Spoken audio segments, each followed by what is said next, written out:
Cara menolong orang yang pemarah. Menghadapi orang yang sedang marah, memberikan saran untuk menolongnya memperhatikan diri sendiri. Marah merupakan emosi yang normal saat berinteraksi dengan orang lain, tetapi ketika suasana memanas, orang yang marah bisa tiba-tiba mengamuk. Jika Anda sering berinteraksi dengan teman, anggota keluarga, atau pasangan yang kesulitan mengendalikan emosi, ada kemungkinan Anda menjadi sasaran kemarahan. Sebelum melakukan apapun untuk menanggapinya, pastikan Anda mampu mengendalikan emosi sebab masalah makin parah jika Anda juga marah.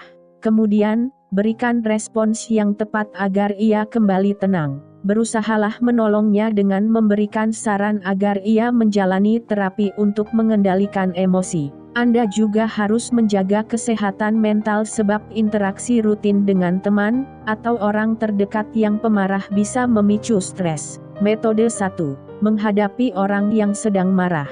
1. Kendalikan emosi agar Anda tetap tenang saat menghadapi situasi yang memanas. Jika seseorang marah kepada Anda, cara terbaik menghadapinya adalah menahan diri agar tidak marah, misalnya dengan bernapas panjang beberapa kali, berhitung sampai 100 dalam hati, atau memercikan air ke wajah untuk menenangkan pikiran. Keadaan makin bermasalah jika Anda bersikap buruk kepadanya. Jagalah tingkah laku Anda. 2. Berbicaralah dengan nada suara yang tenang dan datar. Kecilkan volume suara agar sedikit lebih keras daripada berbisik. Jangan ikut berteriak supaya Anda tetap tenang dan bisa berkomunikasi dengan santun. Selain itu, orang yang sedang marah mungkin akan mengecilkan volume suaranya dan bersikap sopan kepada Anda. Anda juga harus melakukan hal yang sama agar mencegah hal-hal yang terburuk kemungkinan akan terjadi. 3. Fokuskan perhatian saat mendengarkan ia berbicara. Banyak orang menjadi pemarah sebab mereka merasa diabaikan. Berikan perhatian agar kemarahannya reda dengan mengarahkan wajah kepadanya dan menyimak ucapannya tanpa menyela. Anda bisa mencairkan suasana dengan menjadi pendengar yang baik. Berusahalah mencari tahu apa sebabnya ia marah. 4. Bersikaplah baik kepadanya. Bisa jadi, ia marah karena merasa tidak ada yang memperhatikan atau memahaminya. Tunjukkan empati kepadanya agar ia tahu bahwa Anda mengerti perasaannya dan menghargai pendapatnya. Gunakan teknik refleksi untuk menunjukkan bahwa Anda memahami ucapannya. Sebagai contoh, katakan kepadanya, "Aku paham kenapa kamu marah sama kasir yang bicaranya enggak sopan," atau "rasanya aku tahu sumber masalahnya. Mungkin kamu merasa diabaikan." 5. Terapkan batasan yang jelas. Sambil berbicara dengan tenang dan sopan, mintalah kepada orang yang sedang marah agar ia menaruh respek kepada Anda. Sebagai contoh, katakan kepadanya, "Lebih baik aku pergi kalau kamu masih teriak-teriak," atau "Aku enggak mau diskusi lagi kalau kamu terus membentak aku." Jika ia sudah tahu apa yang Anda inginkan, buktikan bahwa Anda konsekuen seandainya ia mengabaikan batasan yang Anda tentukan. 6.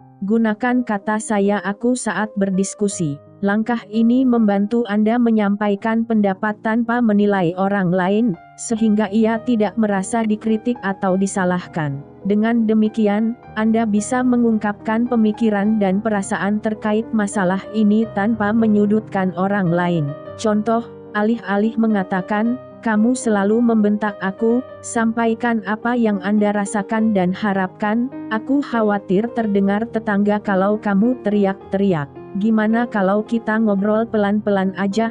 7. Jangan memberi nasihat jika tidak diminta. Orang yang sedang marah kerap merasa dikritik saat dinasihati. Anda cukup mendengarkan ucapannya secara aktif, alih-alih memberi tahu solusi yang harus ia lakukan. Jika Anda ingin memastikan apa yang ia butuhkan, entah sekadar ingin curhat atau meminta nasihat, tanyakan setelah ia selesai berbicara. Sebagai contoh, tanyakan sebelum memberi nasihat, "Aku mau tanya, apa kamu cuma mau curhat atau butuh saran?" Contoh lain, katakan kepadanya, "Aku ngerti kenapa kamu marah. Apa yang bisa aku bantu?" Jika ia tidak meminta pendapat, jangan memberikan saran atau nasihat. Tunggu sampai ia kembali tenang. 8. Hentikan percakapan, lalu berpamitan jika diperlukan. Kalau Anda merasa tertekan atau kewalahan saat berbicara dengan orang yang sedang marah, sebaiknya Anda berpamitan. Katakan kepadanya, kita enggak bisa tukar pikiran kalau bertengkar. Aku mau cari udara segar dulu di luar. Kita lanjut diskusi 10 menit lagi. Oke, carilah tempat yang tenang untuk menyendiri sambil mengendalikan emosi. Saat menyendiri, dengarkan musik yang menenangkan, tonton video komedi di YouTube, atau lakukan percakapan via telepon dengan orang yang bisa membantu Anda menenangkan diri. Metode 2. Memberikan saran untuk menolongnya. 1. Fokuskan perhatian pada masalah yang sedang terjadi, bukan pada orangnya. Ajaklah ia berbicara untuk menjelaskan dampak yang Anda alami ketika ia marah, tetapi jangan menuduhnya sebagai pemicu masalah. Langkah ini menunjukkan bahwa Anda peduli kepadanya sehingga ia mau melakukan saran yang Anda sampaikan. Sebagai contoh, aku perhatikan kamu sering marah akhir-akhir ini. Kita jadi jarang ngobrol. Aku merasa tenang kalau kamu mau berdiskusi untuk mencari solusinya. Tentukan apa sebabnya ia marah dengan mencari tahu pemicunya. Contohnya, jika ia sering marah ketika tersebar gosip seputar kehidupan pribadinya, kemungkinan besar ia sangat mengutamakan privasi. Jika Anda sudah tahu mengapa ia marah, berikan bantuan dengan mengusulkan cara mencegah orang lain menggosipkannya. Sebagai contoh, jika ia ingin menjaga privasi dan mencegah rumor di kantor, ingatkan agar ia tidak membagikan informasi personal kepada rekan kerja. 2. Ketahui intensitas kemarahan. Biasanya, pemarah tidak langsung marah. Kemarahan dimulai dari rasa kesal yang meningkat menjadi frustrasi, marah, lalu mengamuk. Berusahalah mencari tahu tanda-tanda ketika seseorang merasa kesal, agar Anda bisa mencairkan suasana sehingga ia tidak marah. Jika ia langsung marah atau mengamuk tanpa terlihat kesal atau frustrasi, sebaiknya ia berkonsultasi dengan konselor profesional guna mencari tahu pemicunya, dan mempelajari cara meredakan kemarahan. 3. Tawarkan diri untuk menemani saat ia bertemu konselor. Alih-alih hanya mengusulkan agar ia mencari bantuan, sampaikan kepadanya bahwa Anda bersedia mencarikan konselor atau kursus untuk mengendalikan kemarahan. Tawarkan bantuan untuk mengantarnya menemui konselor dan menemani saat ia menunggu giliran jika ia tidak keberatan. 4. Bersikaplah bijaksana. Anda tidak menolong jika terus mengeluh karena merasa terganggu oleh orang yang pemarah. Bertengkar bukan cara mengatasi masalah.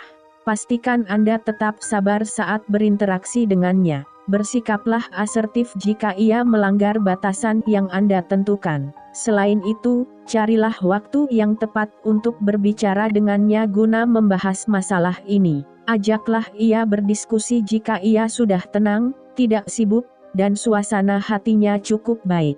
5. Berikan informasi tentang cara mengurangi stres. Orang-orang yang mengalami stres cenderung lebih cepat marah sebab stres memicu kemarahan. Jika ia mampu meredakan stres, ia butuh lebih banyak waktu sampai kemarahannya tersulut.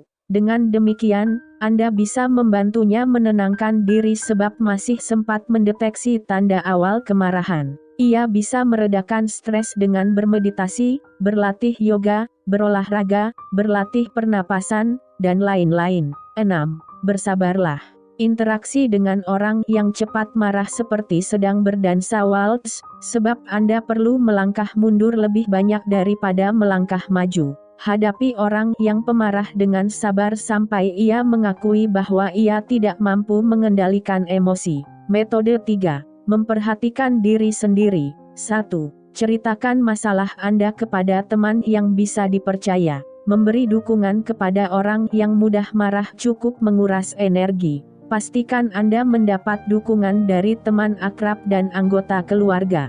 Mintalah kesediaan mereka untuk mendengarkan saat Anda menceritakan masalah yang dihadapi, atau mengalihkan perhatian jika Anda tidak mau membicarakan hal ini.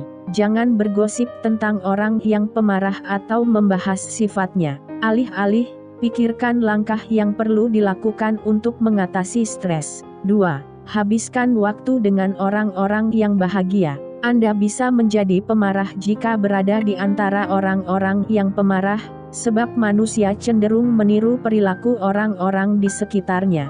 Pastikan Anda bersosialisasi dengan orang-orang intelek yang bahagia dan optimistis. 3. Sisihkan waktu untuk merawat diri. Menjalani keseharian bersama pemarah membuat Anda stres dan merasa cemas. Untuk mengatasinya, sempatkan merawat diri secara teratur, misalnya menikmati terapi pijat, mendengarkan musik favorit, berendam dalam air hangat, atau berlatih yoga untuk merilekskan diri. Jika Anda ingin bersikap suportif kepadanya, boleh saja, tetapi jangan mengabaikan diri sendiri. Luangkan waktu untuk menikmati me time beberapa kali seminggu, dengan melakukan aktivitas yang menyenangkan untuk menjaga kesehatan mental. 4. Hadiri pertemuan grup suportif untuk mengendalikan kemarahan. Cara lain mendapatkan bantuan adalah mencari orang-orang yang memahami masalah Anda. Untuk itu, carilah informasi tentang grup suportif di kota Anda atau melalui internet. Anda akan merasa lega setelah mendengar orang lain menceritakan pengalaman yang sama. Selain itu, ia bisa memberikan saran yang membantu Anda mengatasi masalah. 5. Carilah bantuan jika kemarahan diikuti tindak kekerasan. Jika ia melakukan penganiayaan, ini berarti dukungan Anda tidak dihargai. Marah bukan alasan untuk menyakiti orang lain. Saat ini, Anda harus melindungi diri sendiri. Sebaiknya Anda menjauhkan diri atau memutus hubungan. Ceritakan apa yang terjadi dengan menelepon teman akrab, anggota keluarga, atau layanan darurat. Jika pasangan atau orang terdekat melakukan tindak kekerasan, segera hubungi polisi atau petugas keamanan. Anak-anak yang merasa takut karena tinggal bersama orang dewasa yang berperilaku kasar harus mencari perlindungan dengan menceritakan hal ini kepada konselor di sekolah atau orang dewasa yang suportif.